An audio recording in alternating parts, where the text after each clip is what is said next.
আসসালামু আলাইকুম। আজকে কচু রান্না করব। এই যে কচুটা চুলার ভিতরে ভাত দিয়ে নিছি, আর এখানে মশলাগুলো কষায় নিতেছি। এখানে আছে তেল, কাঁচামরিচ, রসুন বাটা, গুঁড়া মরিচ, হলুদ দিয়ে মশলাটা কষায় নিতেছি। আর এই যে চিংড়ি মাছ দিয়ে রান্না করবো কচুটা। মশলাটা কষানো হয়ে গেছে, আমি কচুটা ঢালা দিছি। এখন 1 মিনিট কষায় তখন হালকা একটু পানি দিয়ে দেব।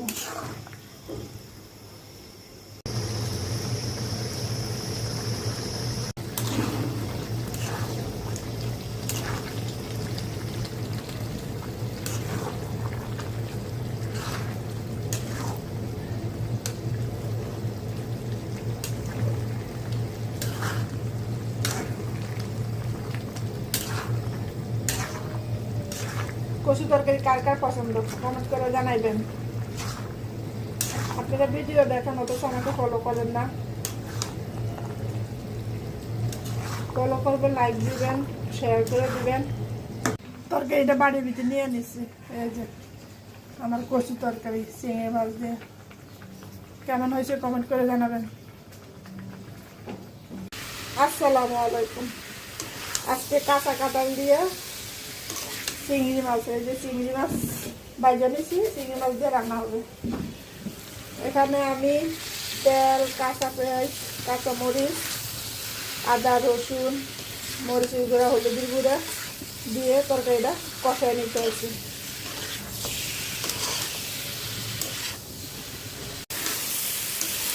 তরকারিটা কষানো হয়ে গেছে, এখন পানি দিয়ে দেবো।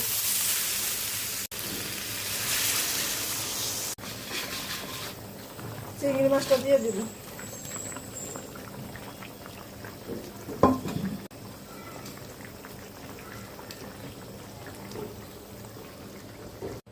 এই যে আমার কাঁঠালের তরকারিটা হয়ে গেছে।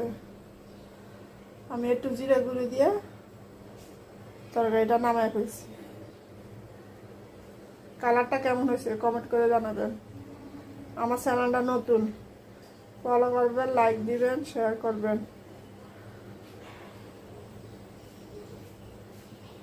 আসসালামু আলাইকুম। সন্ধ্যার সময় নাস্তা খাইতেছি।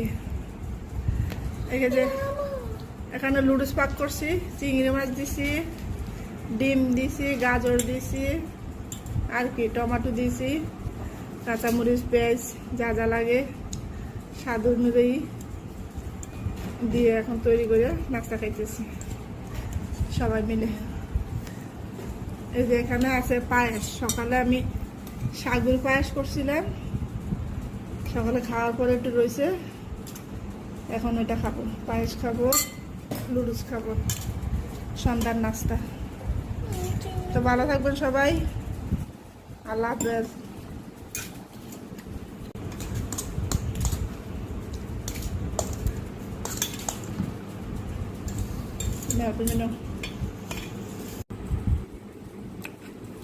মাজা বাছা দিয়ে চিংড়ি মাছ, এই যে খাও।